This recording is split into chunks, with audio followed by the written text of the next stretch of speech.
You've now had the opportunity to explore several alternative models of development, ranging from urban agriculture in Cuba to human development in Kerala. In this, our final lecture, I'd like to very briefly highlight some of the missing pieces from the videos, and then focus on the common themes that emerge from these alternatives that might help to reframe our understanding of development. The Grameen Bank is a powerful example of what can happen when people are empowered. There, tens of thousands of people, mostly women, have been lifted out of absolute poverty. A couple of specific items from the Grameen Bank stand out. It's important to note that Grameen incorporates a strong social component into their banking. While the bank does not require collateral for loans, it does require small groups to request loans together. This establishes a principle of joint liability. If I default on my loan, the entire group is responsible. Social pressures and penalties thus become the primary motivator for repayment.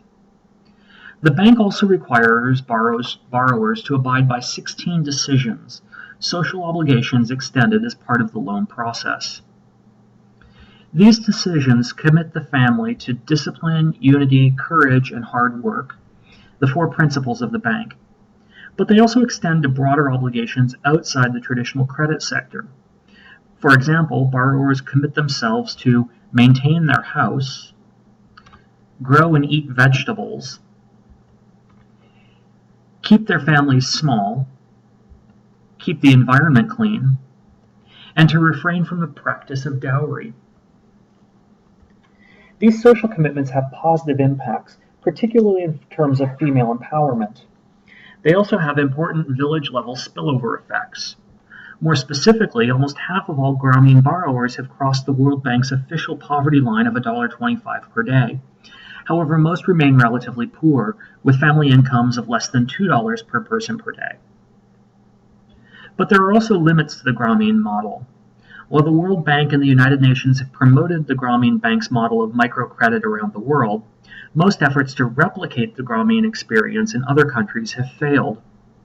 Further, some critics have argued that Grameen has fueled a sharp increase in suicides among Bangladeshi women, who borrow the money but then are unable to repay their loans. Because the social pressures on borrowers to repay their loans is so high, those unable to repay their loans often see no other way out. The Porto Alegre experiment has also been replicated around the world, with more than 100 cities in Brazil and more than 250 cities around the world attempting some form of participatory budgeting. Participatory budgeting works by asking inhabitants of each neighborhood to set investment priorities by sector, for example, transportation, sewage, housing, and so on. Various proposals are vigorously debated at the local and regional level, and then at the citywide level. Importantly, the focus of the debates is not on the cost of the project, but on the needs of the neighborhood. In framing the discussion in this way, the city is able to avoid a zero-sum approach to budgeting and instead focus on discussion of local needs and priorities.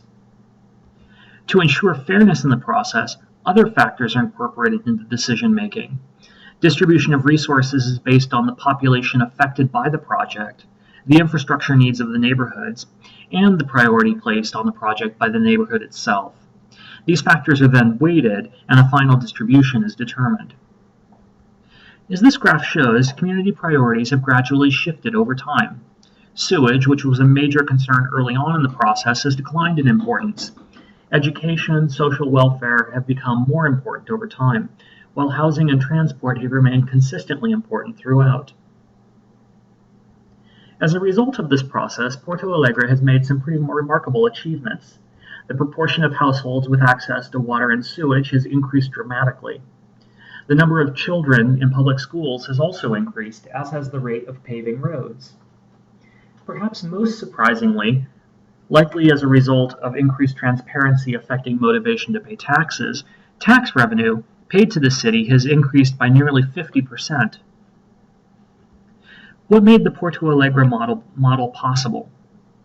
First, the program maintained a strong commitment to gender equity.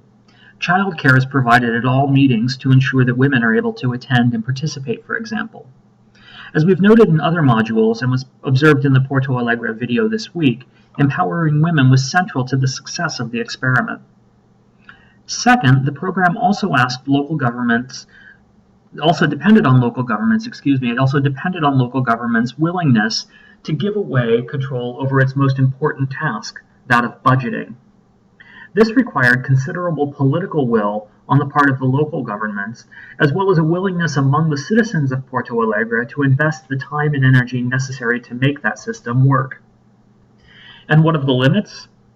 Some questions about whether the Porto Alegre experiment depended on a particular level of well-being before the model could work. Remember that despite the poverty and inequality in Porto Alegre was located in one of Brazil's wealthier regions even before it began the process of participatory budgeting.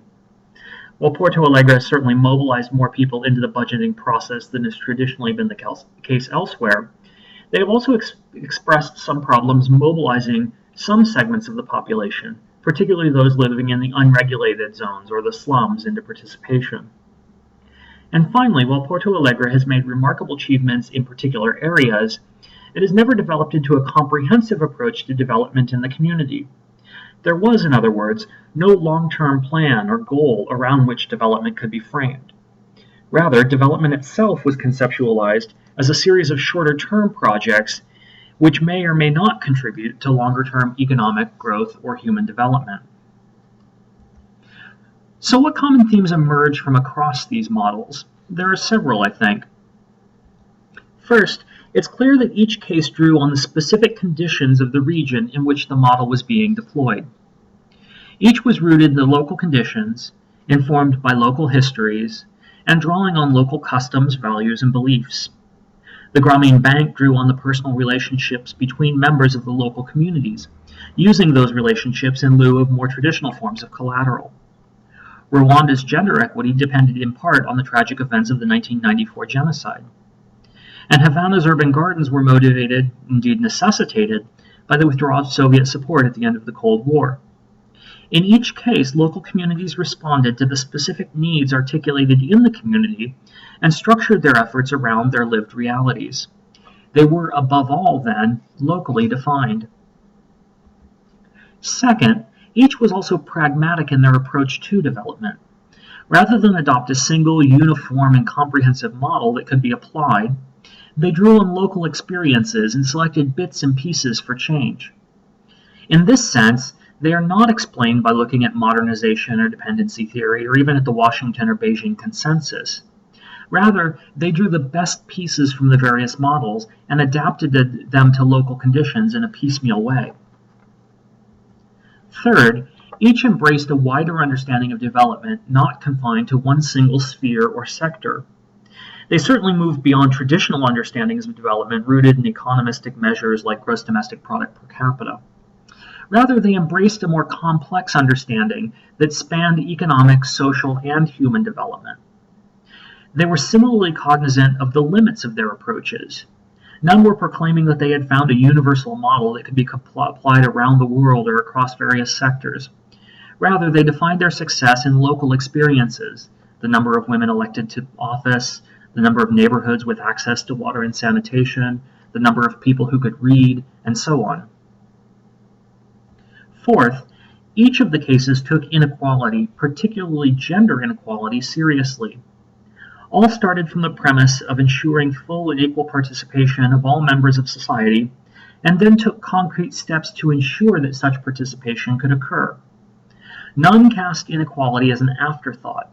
Rather, each understood that their success was rooted in their ability to ensure widespread buy-in and participation in the project, and to understand the differential impact of their programs across society. Grameen integrated broad social dimensions, including the promise to refrain from dowry. Kerala similarly rejected the practice of dowry and promoted equal access of education of boys and girls. Porto Alegre provided childcare subsidies to ensure the participation of women, and Rwanda encouraged women to enter public life. In each, gender equity was seen as a fundamental stepping stone for this successful development. So, at the end of the course, what are we left with?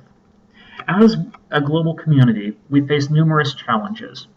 Poverty and inequality remain high, environmental degradation has reached epidemic proportions, cultures are disappearing, The picture painted in broad terms throughout this course is not a happy one. Yet hopefully you found inspiration in some of the alternative models we've discussed throughout the course. The challenge, of course, is that such models always appear like flies biting elephants, nuisances but unlikely to fundamentally challenge the broad structures that define the global system.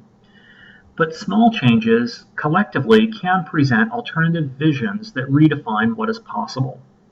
And hopefully you've also learned a bit about how we in the global north are connected to and implicated in the daily struggles faced by our brothers and sisters in the global south. Just remember, as the African proverb reminds us, however long the night, the dawn will always break.